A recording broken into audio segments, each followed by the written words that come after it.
Hi guys, okay, I'm going to walk you through how to create a data table and a graph. We're going to start with one that's relatively simple, and I will have more of these little mini videos showing you how to do more complicated ones. But this is in case you forgot or you were absent. Okay, I like to start in A3, so cell A3, and I type what my independent variable is. This is what I have changed on purpose. Your independent variable will almost always be in the first column of your data table. So I'm using our density lab as an example. So we worked with three shapes of aluminum. We had the cube, the rectangular prism, and the cylinder. So what we were changing was the shape. So I'm going to type in aluminums, A-L-U-M-I-N, aluminum shape. Okay. Now, I don't like that shape goes over into the B cell. So I just click up here between the A and the B in the gray area, click and drag to make my column wider. Okay. And then I type what we had. We had the cube, the rectangular prism, and the cylinder. Done. Now, dependent variable comes next. We were measuring the density. Again, I see I'm going to spill over past my B cell, and it's there. If you don't see it, it's still there, but I like to see what I have as well. I need to type in my units. So I'm just going to come up here, do you see where I am, and type in grams / I'm going to do ml because I'll avoid doing the superscripts if I can. Remember, there's no difference between grams per milliliters and grams per cubic centimeters with density. They are the same thing. Oh, excuse me, allergy cough. Okay, here I go. Let's say for the cube that I was spot on and got the density to be 2.7, and I'm going to go ahead and go out to the hundredths place. Okay, 2.75. Let's say for the rectangular prism, I was off by a little bit, and I got 3.59 grams per milliliter. And then the cylinder, let's say I came in a little bit low, 1.48. Okay, now let's notice a few things. I have to have my units wrapped up in parentheses in the column heading. You do not want the units down here with your numbers. You want to keep those just numbers. Excel doesn't like numbers and units in the same cells. Okay, I've made a very bare bones data table. No bells and whistles, just the essentials that I need. Now I'm going to go and take out this aluminum shape. I'm going to put it back in later, but I just put it there to guide my eye and remind myself what my independent variable is. Okay. We're just going to take it out long enough to make a graph. So I click up here where aluminum shape once was, click and drag. So I've highlighted my key information. Notice I do have the density per grams per milliliter in there. I come up here and I click on insert. And I want to insert a graph, one of these. It's my independent variable, what I'm changing on purpose, that determines what type of graph I make. If your independent variable is not a measurement, and by that I mean a number with a unit, like 5.65 grams per milliliter, or 3.2 degrees Celsius, or 5 meters, then your choices are a bar graph or a pie graph, also called a circle graph. Okay, my independent variable is not measurements. My dependent variable is measurements, but that doesn't determine what type of graph I make. It is the independent variable. Okay, so my choices are a pie graph or a bar graph. Pie graphs are good when you've got a percentage, like you want to know that 25% of the students are in a world language and 10% are taking a computer course.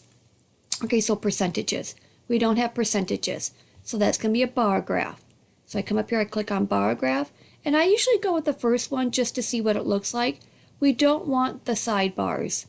Okay, in science we're always going to do the vertical bars that look like this. Please don't get too fancy with your graphs. Sometimes simple is good enough. Okay, now it's thinking my title is density.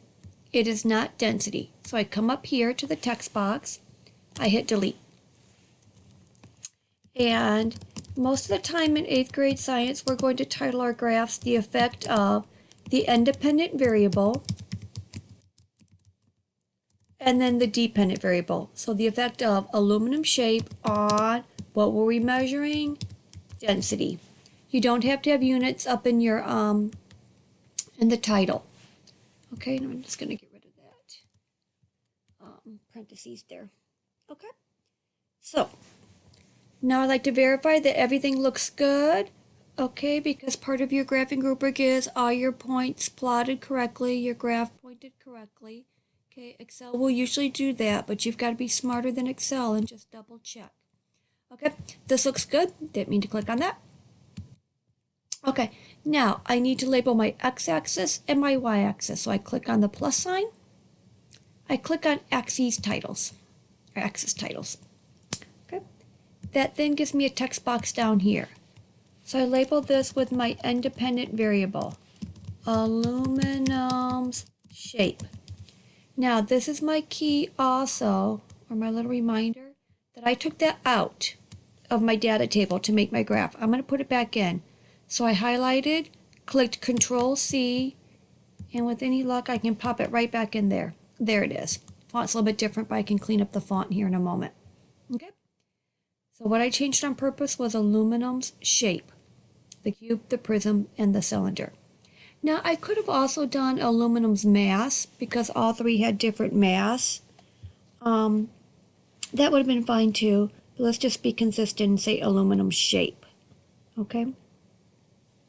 You probably could have done size as well, as in like volume. Okay, but that's the story for a different day. We're on to graphing here.